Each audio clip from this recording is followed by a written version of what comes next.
agora no programa eu vou conversar com o Dr. Felipe de Figueiredo. O Dr. Felipe é psiquiatra infantil e da adolescência. E a gente vai falar um pouquinho hoje sobre a adolescência, não é isso, Dr. Felipe?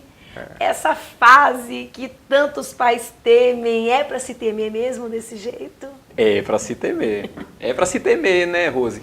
Porque a própria adolescência normal já é temerosa. Já, aquele adolescente normal já é temeroso. Sim, porque é normal da adolescência o adolescente procurar buscar a sua identidade.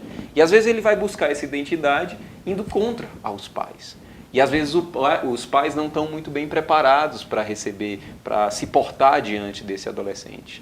E isso daí pode gerar grandes conflitos dentro da família. Normalmente o adolescente quer ser diferente do pai, dos pais, por isso que ele busca essa... Faz parte. A adolescência, o termo quer dizer crescer, desenvolver. E é uma transição entre a fase de criança e a fase de adulto. Nesse momento dessa transição, o adolescente está em busca dele mesmo. E ele às vezes vai buscar ele mesmo fora dos pais. E por isso ele fica contra os pais mesmo durante esse primeiro momento. Então, simplesmente dar uma pincelada rápida, o que seria um adolescente normal? Coisinhas que ele faz, mas que é normal, que o pai não precisa se assustar.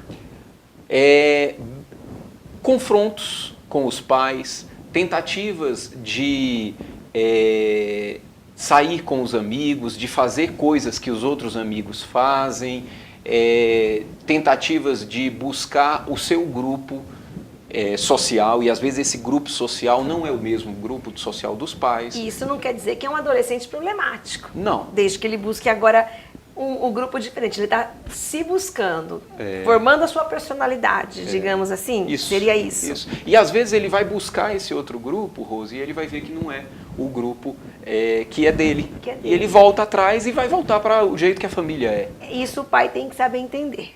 Tem que saber entender. Porque senão isso daí pode gerar grandes conflitos dentro da família e o adolescente ir para um caminho que não tem volta. Que seria aquele adolescente que tem que procurar uma ajuda, que o pai tem que procurar um psiquiatra, que seria... Quais os sintomas quando o pai fala assim, essa adolescência não está normal?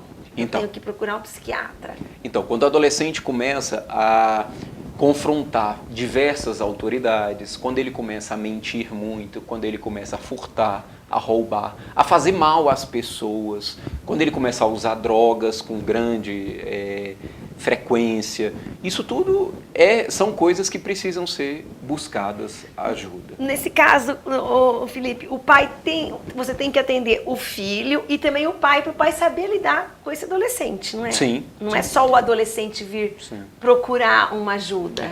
Ser psiquiatra da infância e adolescência, Rose, é uma residência, uma especialidade diferente, exatamente porque a gente tem que valorizar a família na criança e no adolescente. Então a nossa consulta prescinde um atendimento aos pais, porque senão não tem tratamento. E assim, você percebe que os adolescentes, quando eles são problemáticos, eles têm essa resistência de vir junto com o pai? É muito difícil trazer o adolescente? Sem dúvida, é difícil. Mas às vezes o primeiro passo é trazer os pais virem, e a gente conversa e a gente sabe o que está acontecendo, e às vezes a gente intervém através dos pais. Eles mudando as posturas diante dos adolescentes com problemas, o adolescente começa a mudar. Felipe, você acha que o adolescente problemático, ele vai ser independente, ou isso vem de um fator de criação?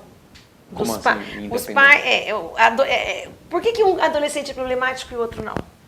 Foi na criação? Sim, então, são fatores individuais, fatores familiares e fatores extrafamiliares, que a gente chama. Os fatores individuais, aí entra a genética, aí entram os neurotransmissores. Tem adolescentes que têm mais serotonina, mais dopamina, e isso daí pode gerar possibilidades de ser mais irritável, agressivo com os pais. Esses são os fatores individuais. Os fatores familiares, famílias com com desestruturas familiares, com a forma com que os pais lidam com o adolescente, por exemplo, pais extremamente críticos e extremamente punitivos. Isso daí pode levar a problemas, como, por exemplo, o transtorno de conduta, o transtorno desafiador opositor, que são dois transtornos muito prevalentes nessa faixa etária, e os fatores extrafamiliares.